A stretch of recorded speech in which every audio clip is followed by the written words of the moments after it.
যোৱাকালিৰ পৰা এটা বন্য হাতীয়ে তাসৰ সৃষ্টি কৰি আছিল সমগ্ৰ চামগুৰি অঞ্চলত। যোৱাকালি বৰমা বিলত অৱস্থান গ্ৰহণ কৰি থকা হাতীটো নিশাৰ ভাগলৈ যি বন বিভাগৰ লোক আছিল, সেই বন বিভাগৰ লোকসকলে লুপৰি ফালে খেদি পঠোৱাৰ চেষ্টা কৰিছিল আৰু সেইফালে সফলো হৈছিল। কিন্তু আজি যি পুৱাৰ ভাগত সেই বন্য হস্তীটো উভতি আহিছিল আৰু উভতি আহি চামগুৰিৰ দুজনকৈ লোকক আক্ৰমণ কৰি মৃত্যুৰ মুখলৈ ঠেলি দিছিল। এজন আছিল চৈফুল ইছলাম আৰু এজন আছিল প্ৰণৱ দাস। এই দুজন লোকক মৃত্যুৰ মুখলৈ ঠেলি দিয়াৰ পিছত বন্য হস্তীটোৱে যথেষ্টখিনি তাণ্ডৱৰ সৃষ্টি কৰিছিল সমগ্ৰ চামগুৰি অঞ্চলত। তাৰ পৰিপ্ৰেক্ষিতত যিসমূহ ব্যক্তিগত খণ্ডৰ বিদ্যালয় হওক বা চৰকাৰী বিদ্যালয় হওক, কিছু সংখ্যক বিদ্যালয় বন্ধ ঘোষণা কৰিছিল। তাৰ পিছতে বন বিভাগৰ জৰিয়তে বন বিভাগে এই হাতীটোক খেদি আনি এতিয়া এই হাতীটোৱে ৰঙাগড়াৰ যি চিমেণ্ট ফেক্টৰী আছে, সেই চিমেণ্ট ফেক্টৰীৰ পিছফালে থকা বড়ো ধানৰ খেতিত অৱস্থান গ্ৰহণ কৰা দেখিবলৈ পোৱা গৈছে। মই সেই দৃশ্য দেখুৱাবৰ বাবে চেষ্টা কৰিম।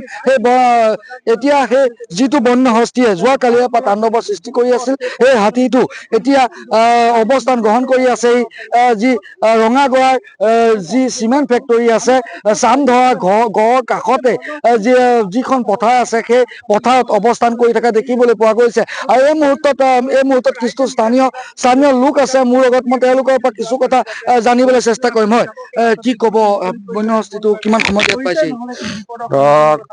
আধা ঘণ্টামান হৈছে আৰু ইয়াত পাইছে। যোৱাকালিৰ পৰা হাতীটোৱে যথেষ্টখিনি অসুবিধাৰ সন্মুখীন কৰা আহিছে।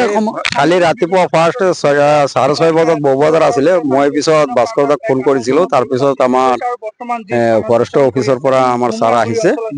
অহাৰ পিছত আমি লগত লৈ গৈ পেলাই হাতীটো দেখাই দিছো যে কোনোমাৰি জেগাত আছে বুলি। তাৰপিছত ফৰেষ্টৰে গৈ পেলাই তাত পালে। তাৰ পিছতে বৰমা বিলত অৱস্থান কৰিলে, ৰাতিৰ ভাগত গুচি গ'লগৈ। কিন্তু ৰাতিপুৱাৰ ভাগত দুজনকৈ লোকক অত্যাচাৰ চলালে আৰু দুজন লোকে মৃত্যু হ'ল। কি ক'ব? নিশ্চয় আমি শুনি পাইছো, তথাপি আমি তাত যোৱা নাছিলো। পিছত মোক ৰাতিপুৱা ভাস্কৰ ছাৰে মোক ফোন কৰিছে যে হাতীটো বজাৰৰ ফালে আহি আছে, তুমি অলপ চোৱা।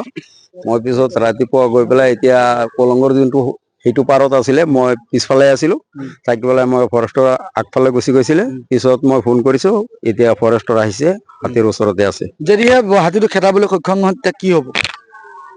এতিয়া আমাৰ ফৰেষ্টৰ ছাৰ আছে ইয়াত, নিশ্চয় আমি একো চিন্তা নকৰো। কিয় ছাৰ আছে যদি আমাৰ লগত।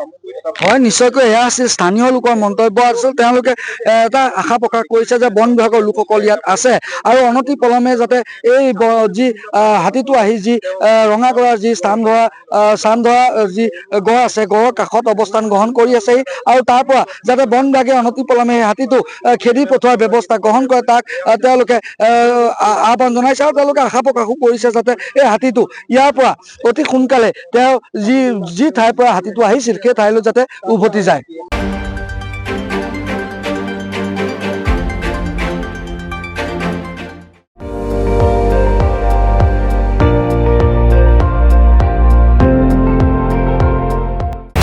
আপুনি চাই আছে ND24, সৰ্বশ্ৰেষ্ঠ নহয় সৰ্বোত্তমৰ দৌৰত।